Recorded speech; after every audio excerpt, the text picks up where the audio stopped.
Langileon osasuna ez da negozioa.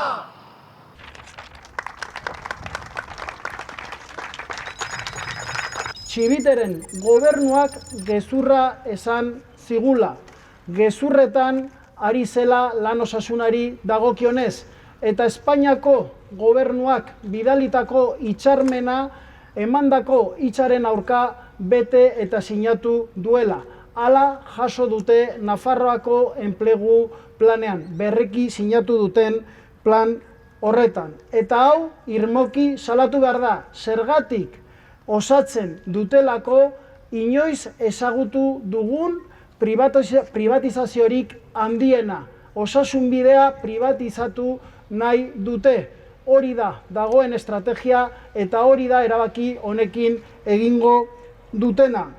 2023ko martxoan salatu genuen Espainiako gobernuak bazuela, horregatik gaurkoan salatu behar duguna da arrazoia genuela. Labek egindako salaketa hura egia zela eta beraien egitasmoa aurrera doala.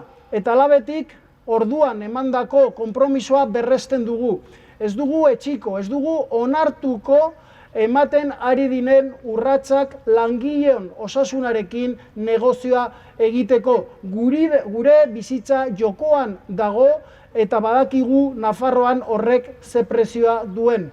Hilgarritasun tasa oso handia da, estaturik altuena, eta iritsi da momentua planto egiteko. Horregatik gaurkoan ere salatzeaz gain bi proposamen jartzen dizkiogu Nafarroako gobernuari mailaren gainean. Lehenengoa da baliatu dezala legea mutua guztiek nazionalizatzeko, publifikatzeko.